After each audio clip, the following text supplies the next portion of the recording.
And we're live. Hello. Hi. Hi.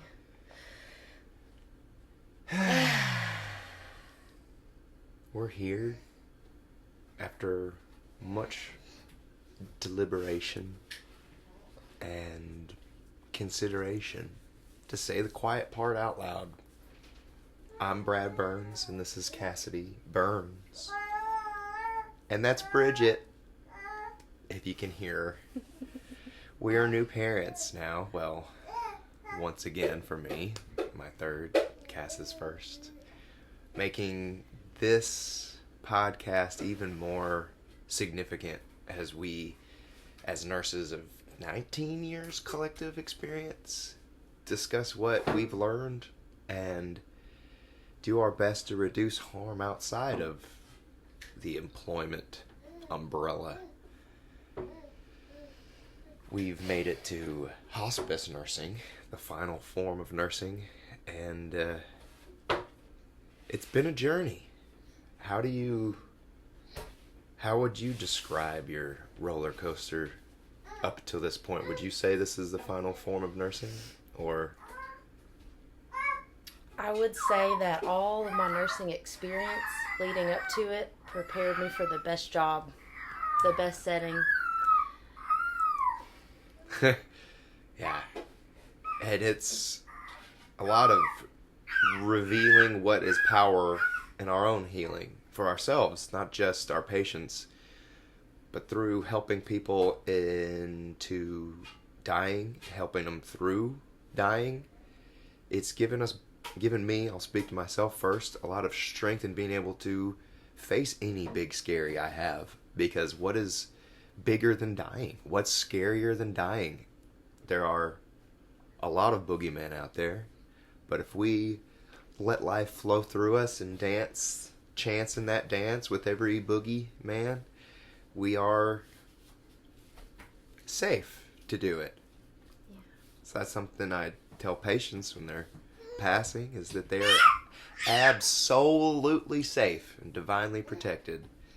I wouldn't say it if I didn't believe it. And you go from being a believer in this job to becoming a knower, as countless families tell you experiences where they've been seen and given signs from their loved ones in the after that you would have to do work to ignore the power that is spirit.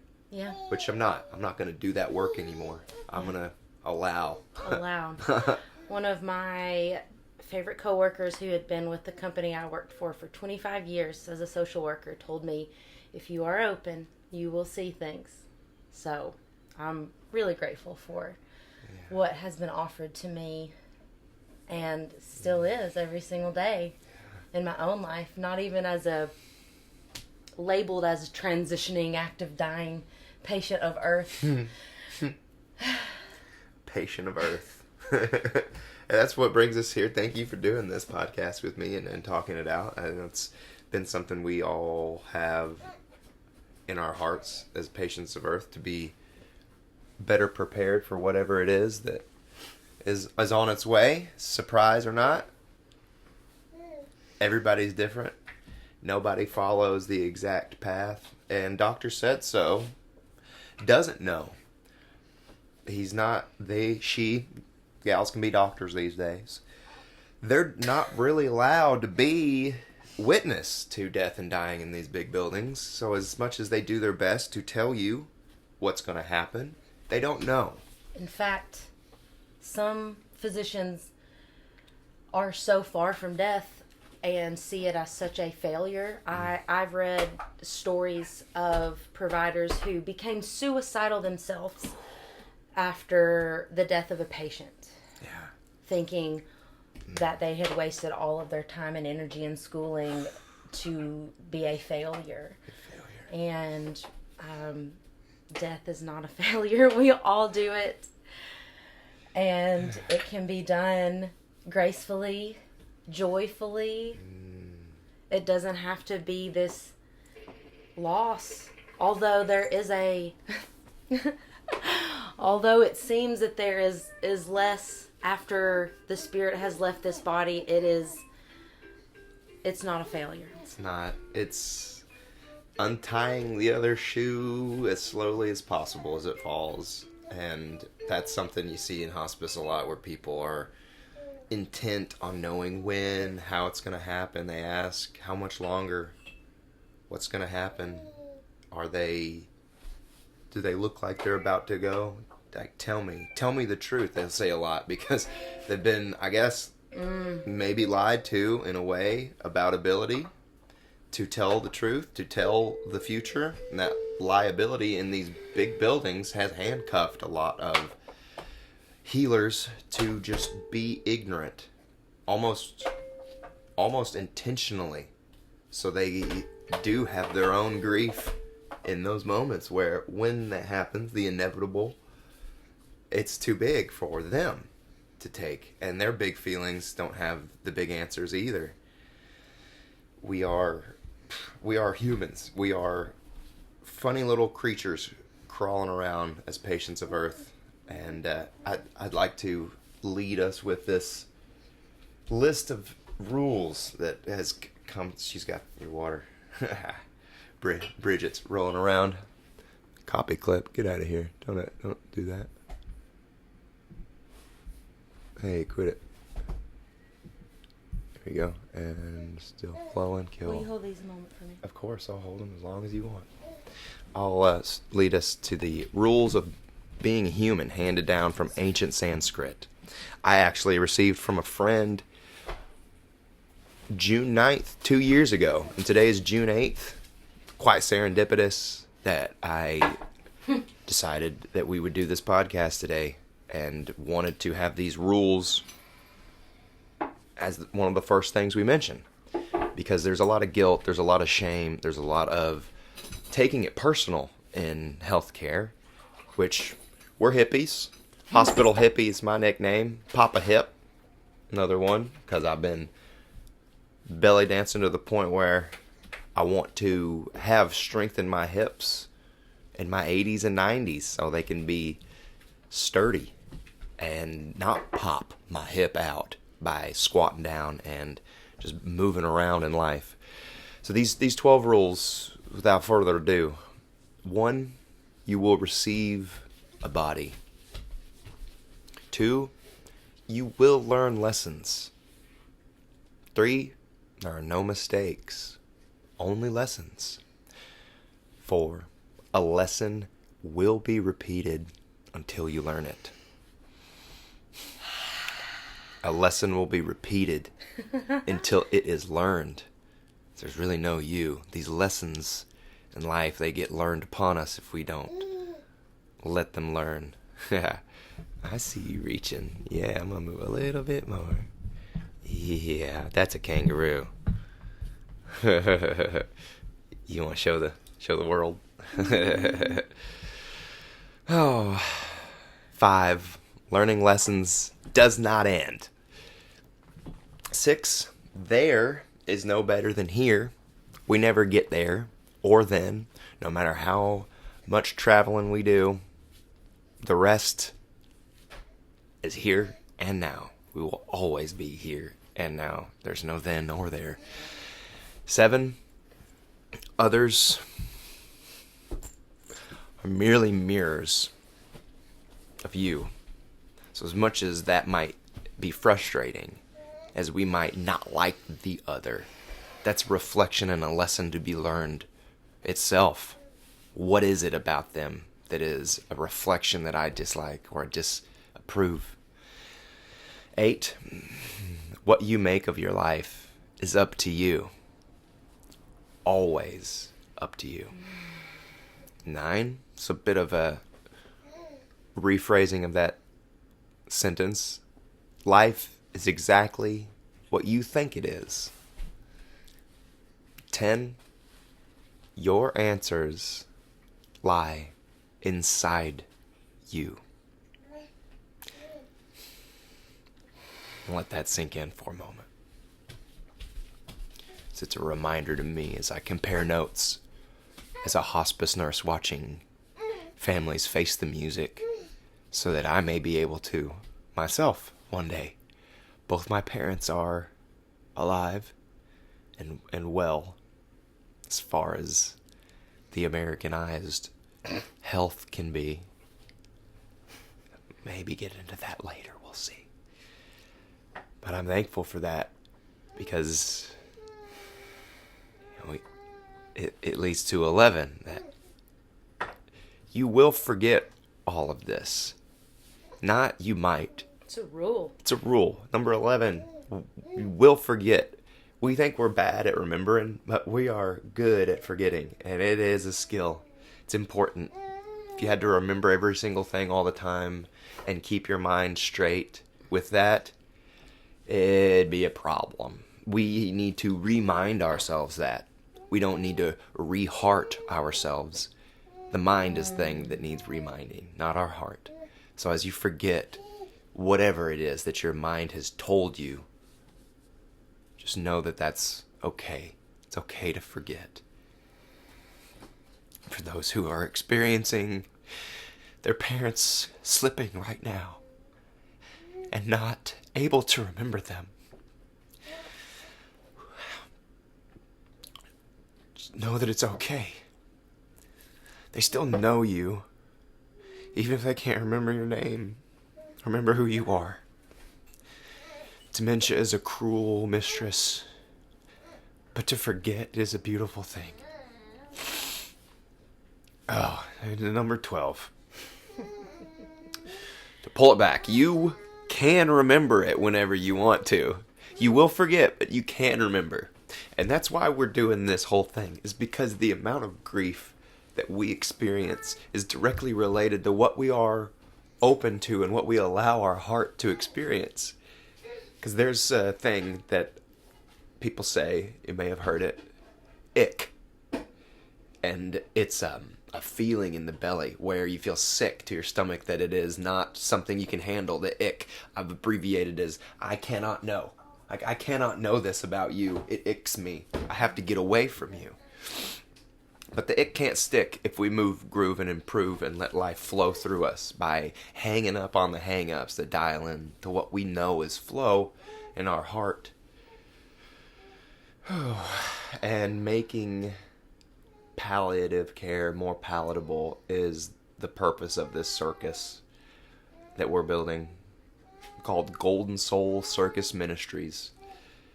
Sacred clowns and silly shamans unite to enjoy the body. The body isn't naughty. It's a toy to enjoy, and you will receive a body. You can do silly stuff with it. It's all about being silly, because it's all silly, it's all sacred. There's nothing that is so big and bad and scary. Default is love. We get back to it if we get out of the way. Yeah. Do you resonate with those dozen rules? I do. They do. Yeah. Shall we just jump back onto the first one? Whatever. There's no rules except those 12, which you will receive a body. You are not your body. You reside in it. I am reminded of something a dear friend told me. Well, a lot of us have heard your body's a temple. And people travel far and wide and spend all kinds of money to visit temples. And we are living in them.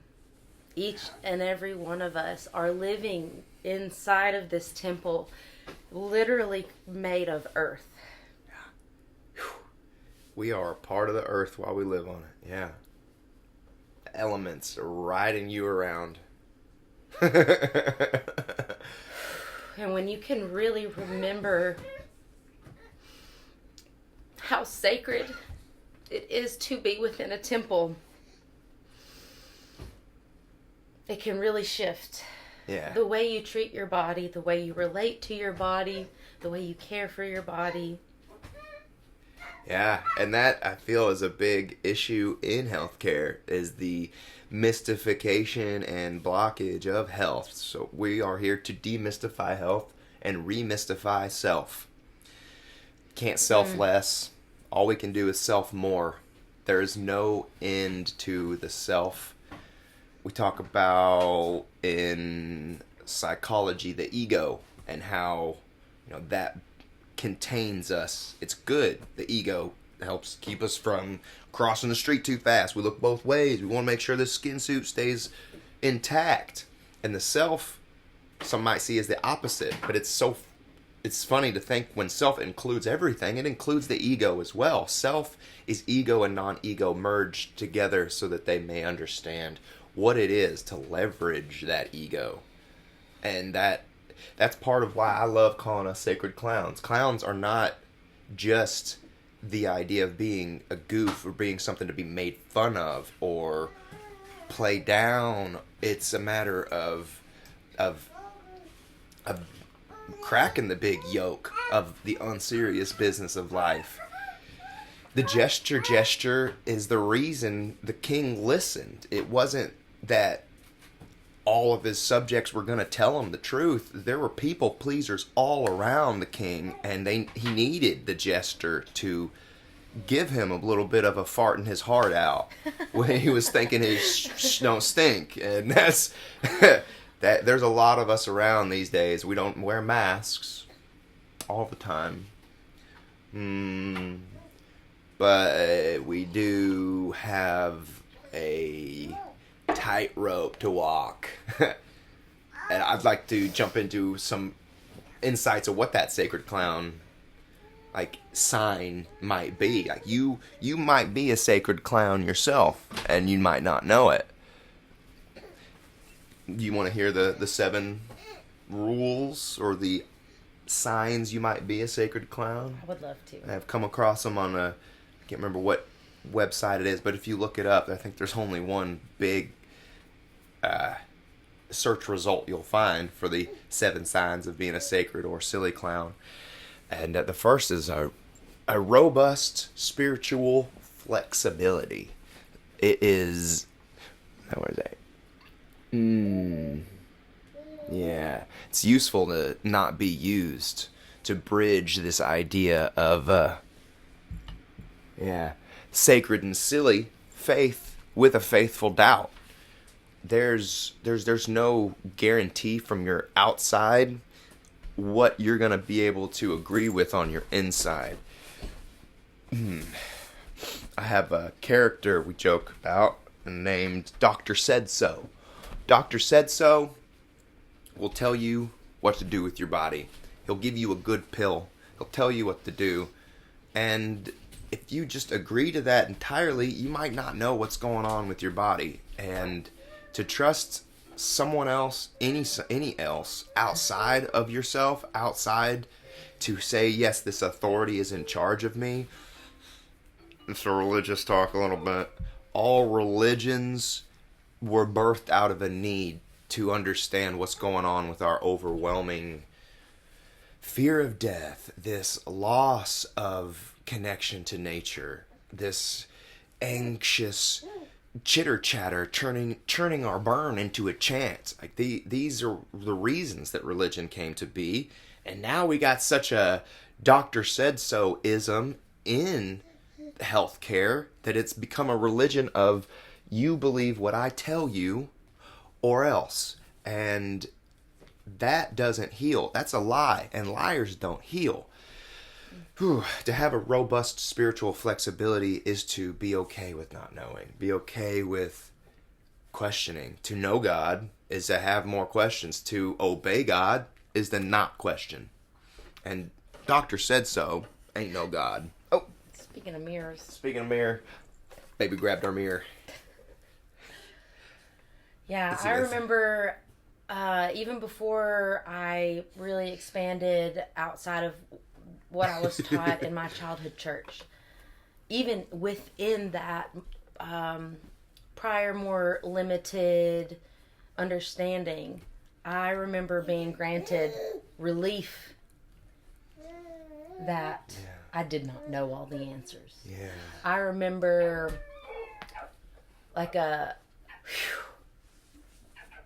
thank goodness I don't have to know all these rules to get to heaven. Yeah. Thank goodness there is something bigger than me that I cannot understand. If I understood it all, yeah. Wow. How would that feel? What's the fun in that? What's the fun in that? And that's number 2, the signs of being a sacred clown, is you embrace uncertainty. Mm-hmm. Yeah, you become comfortable with being uncomfortable. Yep. And as a nurse, that is particularly key, as you just never know what your patients are going through, what the patient of Earth is gonna say, or how you're gonna react, because we do our best to keep our baggage out of the way, but it's not possible. As we witness someone grieve, we grieve as well. Yeah. And as they heal, we heal. This is why we're doing this. I don't want to have to talk to a box and to connect that way. However, this is a big opening that I'm going to embrace. This uncertainty that's speaking into this little triple fold glass beam is going to do any good for anybody. Especially while my baby's doing the most authentic stuff. She's spontaneous, and I would rather just be doing stuff with her all the time.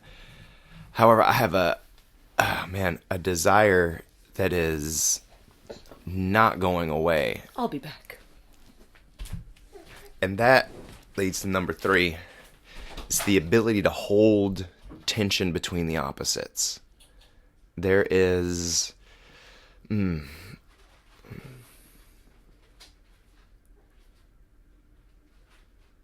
Yeah.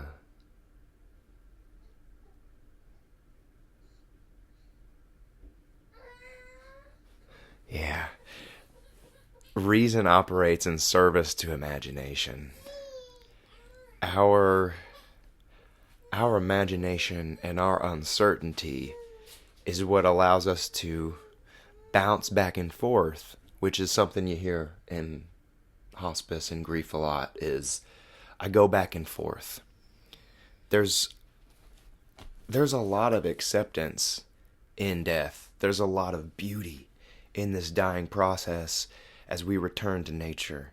That if we're open to it, like Cass said, you'll see things. But if you're closed to it, if all we're doing is seeking reasons and not allowing our imagination to take the service of that reason, then we're just people pleasing.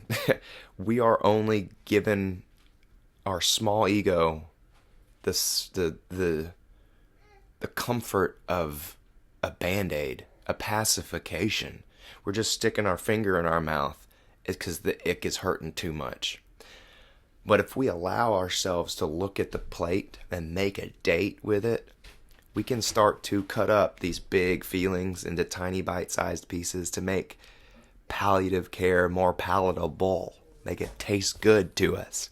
Because there's some awesome meals to be had in this deal called death. There's some delicious morsels that are grief relief beyond yourself. Like there are ancestral processes. If you don't believe in spirit, that's fine. You have genes. All of your ancestors are coded through your genetics, and the expression of them is the epigenetics. And as we learn more on how to feel good about whatever it is, we realize what it is to take bites of the thing that is nourishing, not just stuffing your thumb in your mouth and taking whatever is offered. You don't have to. You have rights as patients of Earth to get what you want. We'll likely get to those 7 rights at some point, 8 rights. But it's going to take a little bit of time to really embrace uncertainty and hold that tension between the opposites of life and death. Because there's not a huge separation between them. As we move from physical to non-physical, consciousness expands. And time, they talk about time as how much time do they have left? Time, what is the time? We don't know what time is. We have numbers that are placed on these times. We like to use 4 numbers and say it is approximately 12:32, 12:45, 7:82. No, I mean, that's not... See, I messed you guys up. You said 7:82. Oh, he's wrong. That's not a real time. None of them are real times. We only know our first and our last times. And really the last times, we only know once they're past times. So every moment is the first time. Every single time. And as we see the clock, it'll tell us it's going tick-tock. Tick-tock goes the clock. But I've only ever heard people say that the clock is ticking. I would like to know when it's going to start talking. Because I got questions. You probably have questions too. Time will tell. But when? Number 4. And the 7 signs of sacred clowning. Speaking of sacred clowning, this one. Just teaching her how to use her body. Our baby, just peed in the toilet. She's 9 months old. You will receive a body. That is amazing. Yeah. It really is. It's been like that since 4 days old. I still am amazed. I woke up this morning and it looked like you took a dump in that toilet. Mm-hmm. It was... baby poo. It was a bunch of baby poo. That I didn't have to wipe off her booty. She didn't want to put on herself either. Do you want to speak to elimination communication? Not right now. Okay. Another time. Number 4. You want to deflate the ego and animate the soul. When we are embracing our sacred clown, we're not trying to protect our ego. It is merely a threat detector. It is meant to be leveraged. You know, there's a harmony. There's a pull between us being like worm and God. And as much as you might see that as blasphemous to me claim I'm God, I'm also claiming you're God too. We all are beings of faith. We think that we're walking around in some sort of lawful world, but that lawful awfulness, it's silly. If you're in Nashville like us, you may have seen the habit of people running through stop signs, not letting the red of the stoplight tell them to stop. They go through it if it was yellow and then red, and then they're still moving, and that's an act of faith. Those are people who are being gods in their world. And if you ever looked at the history of gods and Greek gods, they have fights, they have battles, they have turmoil between each other, and some kill each other, which humans do that too. If you've noticed, we have a bit of a tendency to end each other when the egos clash if we don't have the same god. The computer just tried to go to sleep on me there.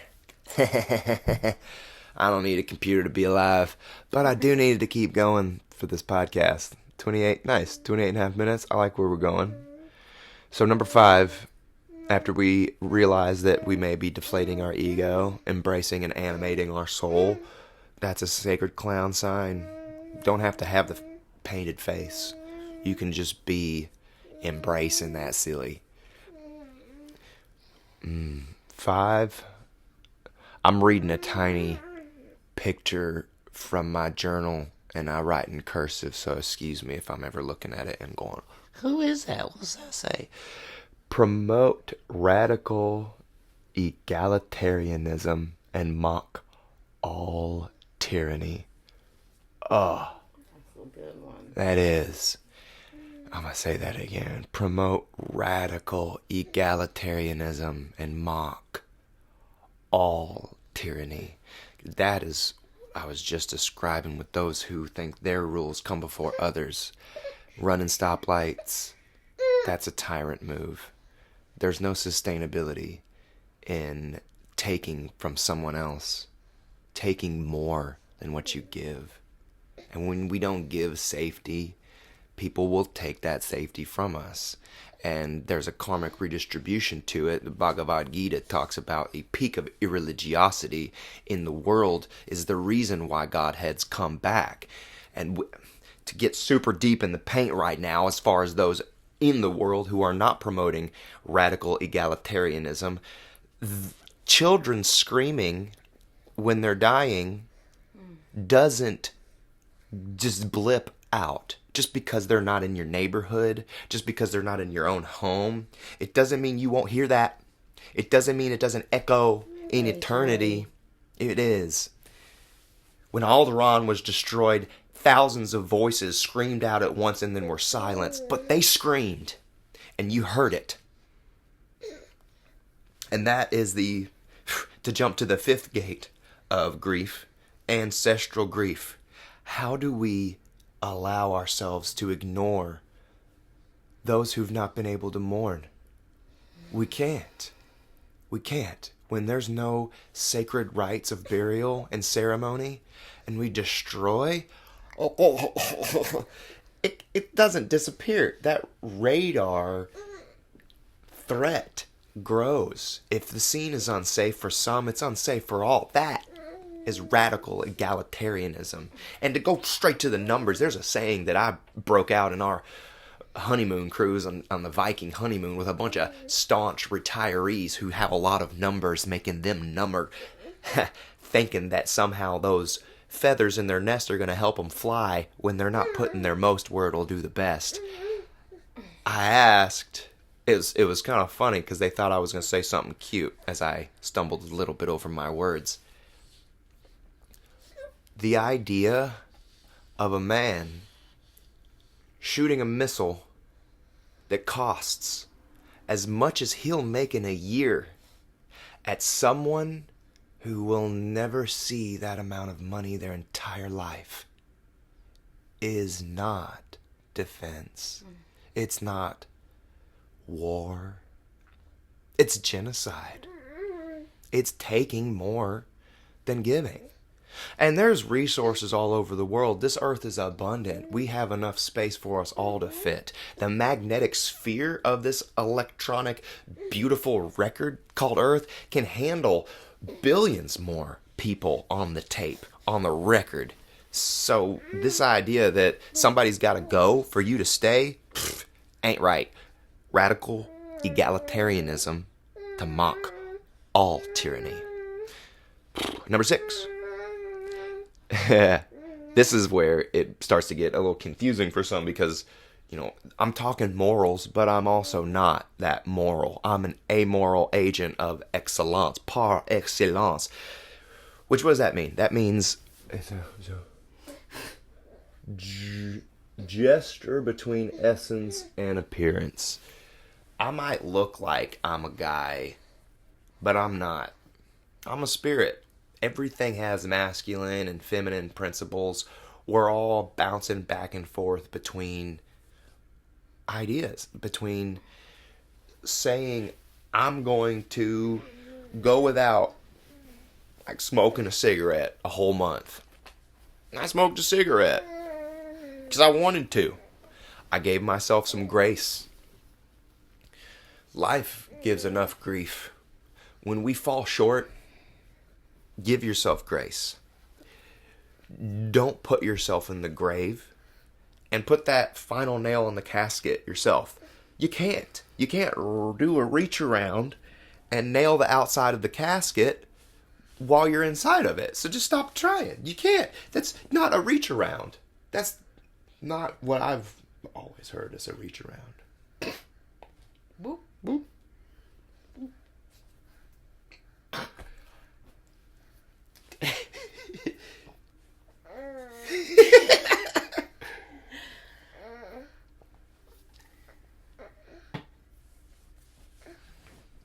This is fun. Talk about sacred and silly. Yeah, if you're watching this thing and I had a point, this is it. This is it. We're right here. Raw. Unpolished. Present. Present.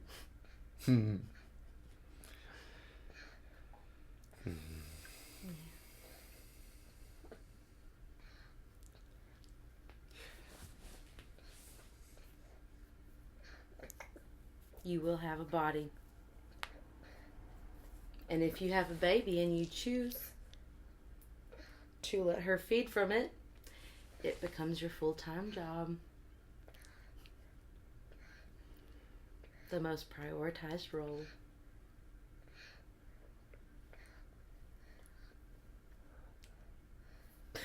I could watch this movie forever.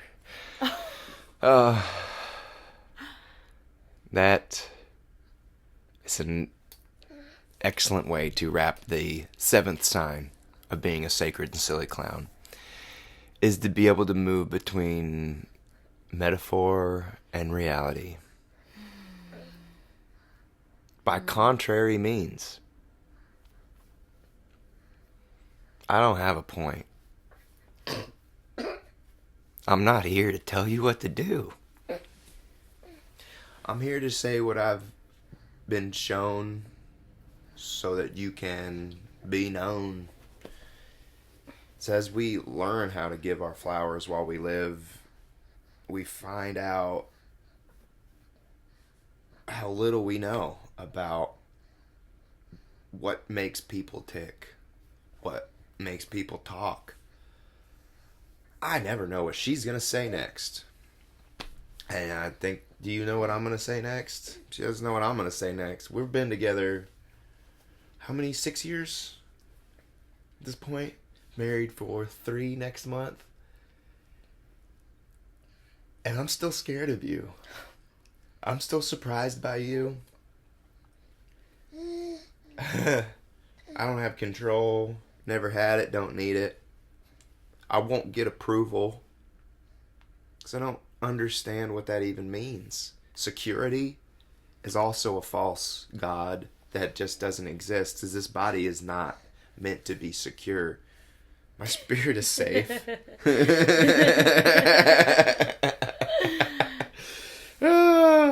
And we can meet each other where we are, even as the ground shifts beneath us, and smile even if our face is melting. Because we're buoyant. We can turn our baggage into balloons and fly away. Fly away. So that, I think, is a good transition to what the heavens are we even talking about in this quiet part out loud. Like, what, when you were a kid, what was your, or now, heavens, what was your idea or perception of healthcare, doctors, nurses, before interacting with what we've called the sick care system? Can you hold it? Sure. When I was applying to nursing school and had my interview, and they asked me why I wanted to be a nurse, I said I wanted to be present and supportive of people in the best of times and the worst of times. Yeah.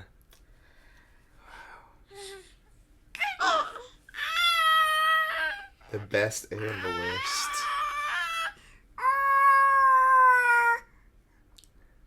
Oh, wow. I did not know the intricacies of this system at that time. Ooh. I thought I did. I had 5+ family members who are registered nurses, and our main reason why I'm a nurse is hearing their stories. One of them being that you'll never be bored. You'll never be bored. You'll never have the same day twice. Yeah. And Yeah. this is my form of nursing now. I love that. Best and the worst. I didn't know what I didn't know at that time.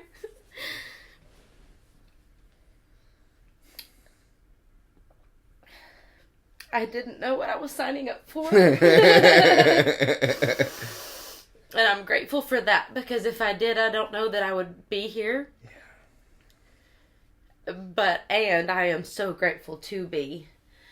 To have, as I'm literally looking across out my window and seeing where I practiced with my registered nursing license for the first time. Where we met.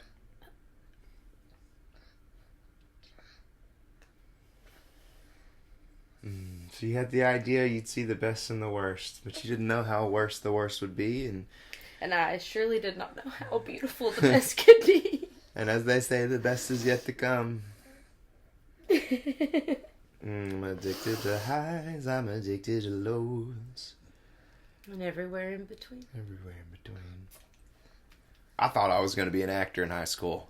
I prayed to feel every emotion to its fullest. And then I got kicked out of school for smoking pot on a field trip just before I was to audition before the entire Southeastern Theater Conference for my university options. The night before I auditioned, I was told, we'll deal with this on Monday, which is against the zero tolerance policy, and I did my best to appeal. But the reason I'm here is valuable. I'm glad it happened. And we were baked. Smoked 2 different strains. And I said, guys, don't run, as we were going back from the bushes, because our teacher came to a different parking lot in the van, and she said she was getting me a chicken sandwich. Never got me a chicken sandwich. Like, what? Of all the degradation in this moment, you didn't even feed the boy his munchies?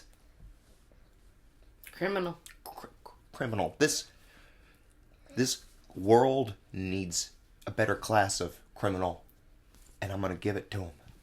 That kind of makes maybe Cass a little nervous. What do I mean, criminal? Well, to be criminy, cripes, is to actually say, I'm going to be amoral in my excellence and not follow this people-please-dome that says the institution's deciding what the best thing to do for me is. I'm going to do that. I'm going to be a deviant. I was a primary deviant, just smoking pot as a kid. I wasn't told that was okay. The first time I did it, my inhibitions drew away. I was no longer afraid to be in front of my friends and to enjoy myself. My permagrin showed up, and I was happy. I was myself again. And it wasn't that the pot did that. It opened it to me and allowed me to habitually inhabit my inhibitions and not say that this shadow is not me. I can.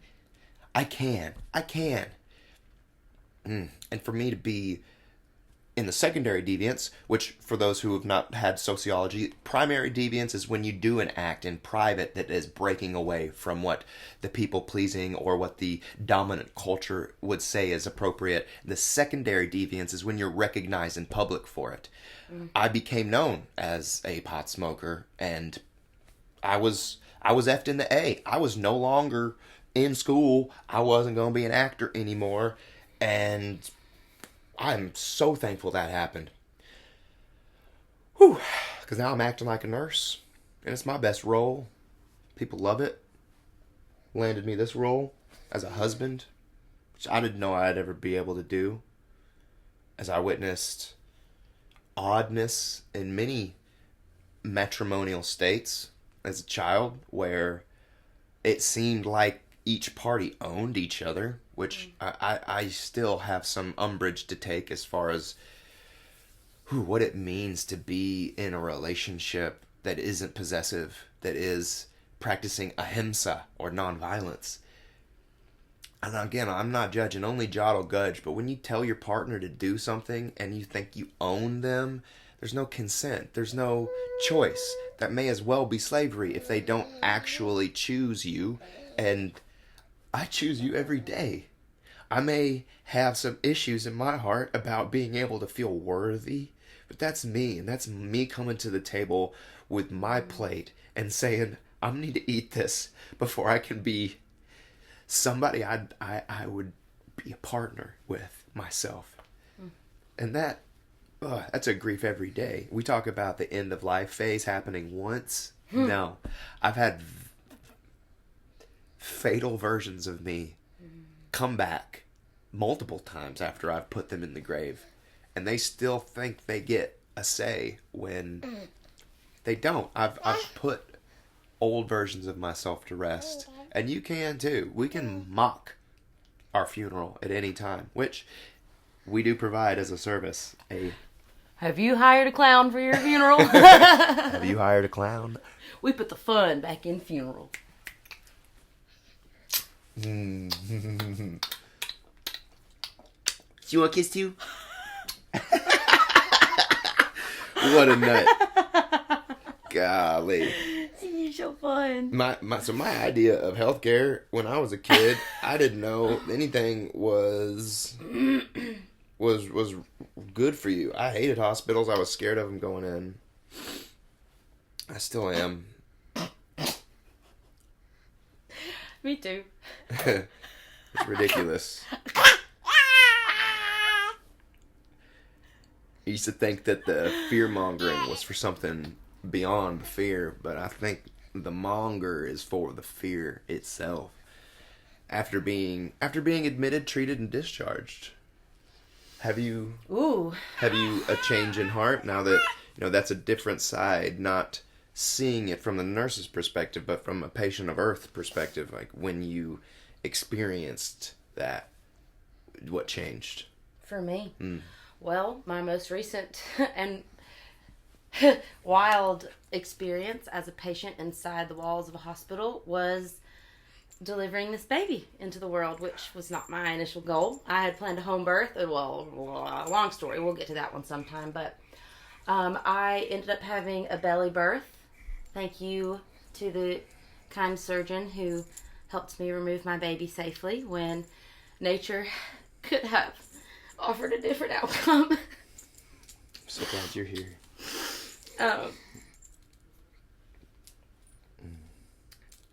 After being admitted, treated, and discharged, what changed? I thought I had sympathy and empathy for people in the bed until I was a person in the bed.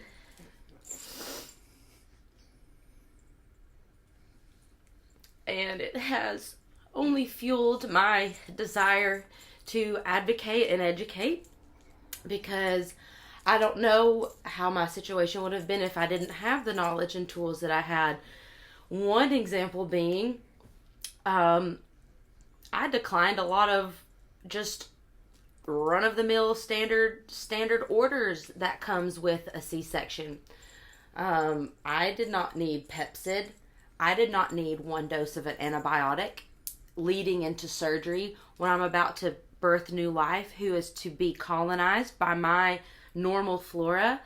To receive 1 dose of an antibiotic as a prophylactic measure for a non-emergency C-section when I was otherwise healthy. All that I knew, thank goodness, because of my training and searching, that all that 1 dose of antibiotics would do is mask the initial symptoms of an infection if there actually were one. Right. Not to mention what that does to your gut bacteria, what that does to your mental health when you disrupt where 70% of your serotonin comes from.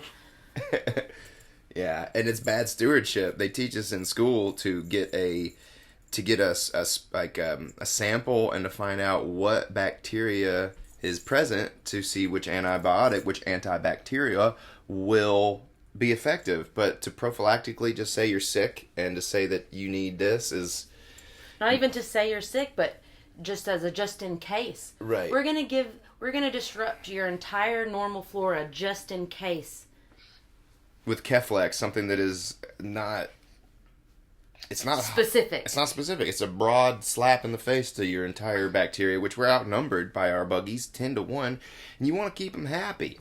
You don't want to try to slap them around and tell them what the deal is. To add clarity to that, outnumbered 10-1. For every 1 human cell that makes up your body, there are 10 microbes. Yeah, and we're learning you about are not your body. Our macrobiota, right? There are more living creatures on your body than there are cells making up your body. Yeah. There are bacteria in your gut that break down food into forms that our human cells can uptake. We literally cannot receive certain nutrients from food without the colony of life that exists on this ship. Ship, yeah. So we have about 10 minutes before an hour. I'd like to maybe end it in an hour. So let's see if we can hit these last 5 questions. What surprised you the most?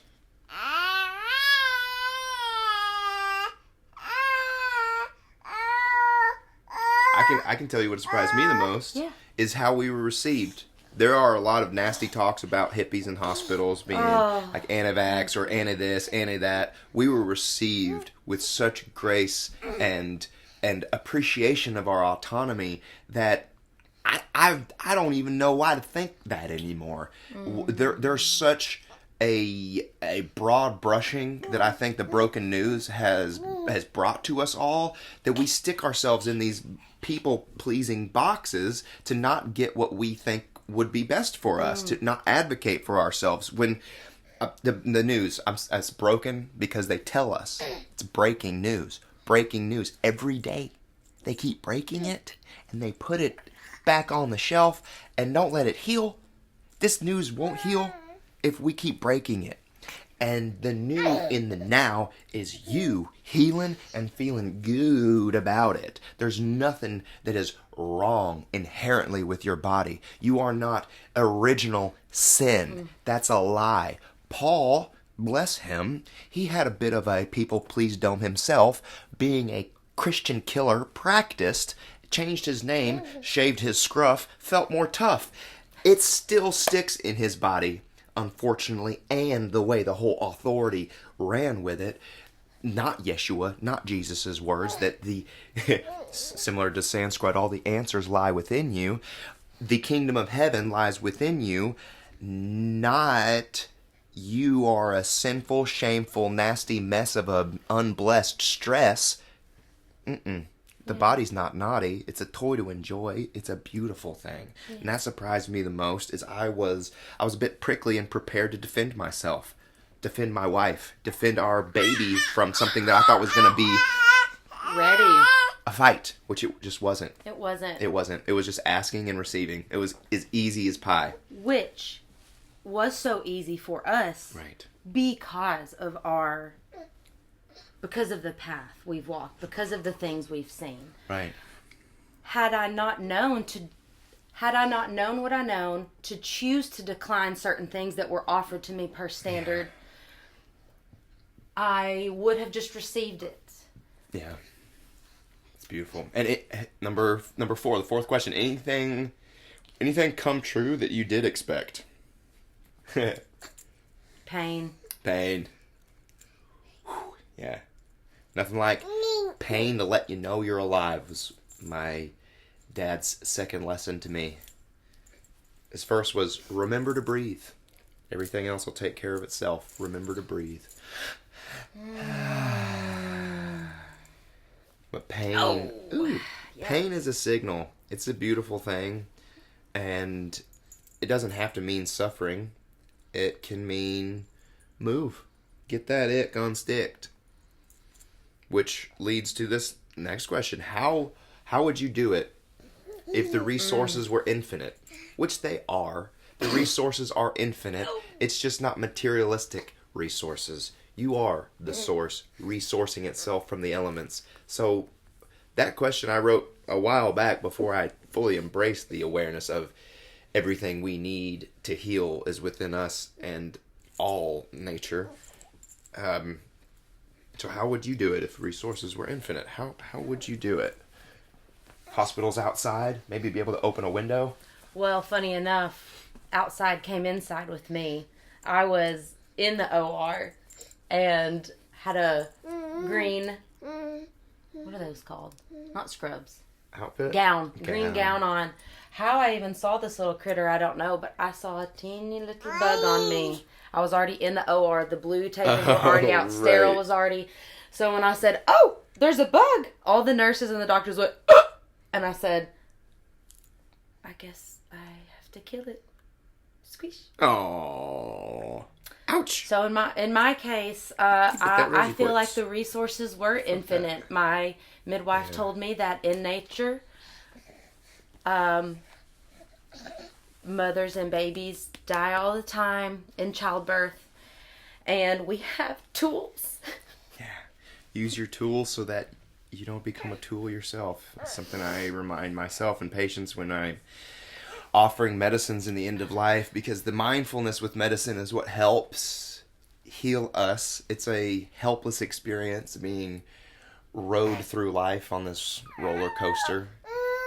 And medicine can make us feel more helpless. A lot of folks grit and grind their teeth when they feel pain, and they don't want medicine because they think they'll lose themselves. They won't be themselves, which is just, it's just a lie. It's difficult to couch it in your mind, because if it is in your mind, life is exactly what you think it is, you're gonna have a bad time. You're gonna continue to feel more helpless as these demons steal from you all the things that you've connected with. Or you can look at the medicine as angels that help relieve you from the things you are suffering from.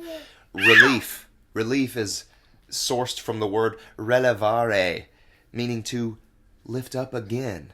You've been there. You are levity. You are life floating itself. Remember that. Remind your heart that you can fly. You can fly. Just a little fairy dust. Because we are made of dust. And ashes to ashes, dust to dust. But it's stardust, baby. Number 6. What is your advice for others? Don't let me tell you nothing. Yeah. Learn it for yourself if you want to. I used to want to save the world. I read too many books and I went mad. I see so much despair around me and wanted to own the choices of others and like tell them what to do. Yeah. That's and that's just more Dr. Said so, isn't it? It's just, so my advice to you is don't let me tell you nothing. Yeah. Don't let anybody tell you nothing. Ask questions and know what you want to know. Mm-hmm. That's all. All you need to know to advocate for yourself is you. You don't need to know everything the doctor knows. You don't have to be on their high level of intellectualizing. In fact, if they're over intellectualizing and you don't understand them, keep asking questions, because if somebody actually understands something well, they can explain it in simple terms and meet you wherever you are, no matter if the ground is even shifting underneath you. And this is again, you got to also be a bit of a soul retriever yourself and not dupe them, think you caught them in some sort of misspoken way, because they make mistakes. They learn their lessons. This isn't something to where they're telling you one thing and then like fully believe it. This is a practice. Medicine is a practice, and these doctors, they use what's called differential diagnosis, a lot of math. They put their best foot forward. However, the institutions have created a convenient crush where if you don't ask, you will be just moved through the motions. Because a lot of folks, when they come to the hospital, first thing they want to do is get out. They just want to do whatever the doctor says to get out. Okay, that's great. I do too. I wish you never had an emergency. Why did that happen? And those magic 911 buttons don't solve the thing that originally brought you there. It gets you around some very high-minded intellectual people who can help give you tools and develop tools within yourself. But you got to do the work. You got to know what you want, and nobody can tell you what to do. That's number 7, the concern for the process. My concern for the process is, you first, me first. They don't have your best interest at heart. As much as they could, they can't. Without you giving them you. There's no sneaky secret. There are some magic words, which I think maybe the next episode we'll talk about. It'll be great. Some of them, like I'm going to file a complaint, and Director of Quality Compliance, please. Those change the system that you're within. And the concern for the process is that you don't know what you don't know. And it's similar to how doctors operate, is they don't know what you don't know either. And if they're just going to start talking like me, it's going to be an hour and a half of just whatever they want to say. Which, interrupt them. Interrupt me. But the concerned profession, nurses, concern, which is to look at together. With. Don't let me tell you what to do. I'm offering my assistance on this journey with you. I want to meet you where you are at. Yeah. I want to advocate for you. I want to add a voice. I am not your voice. So in this process, we're not here to tell you what to do. We're not here to offer this magic path to whatever, like what's the right way. Right. Everybody's different. And say that out loud. Say that out loud. Say the quiet part out loud that your concern is. Be forthright. They will trust your authenticity. There are good people in these big bad buildings. They want to do the right thing. They're human. They are not animals, and they are not machine. You can remind them, just like you remind yourself, that we are all patients of Earth, consenting with consequences. And consequences are great. When you say the Q word out loud.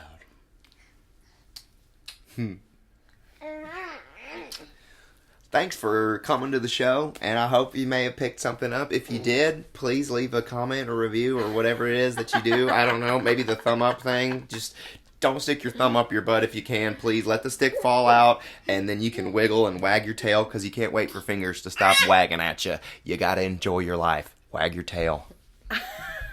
Love you.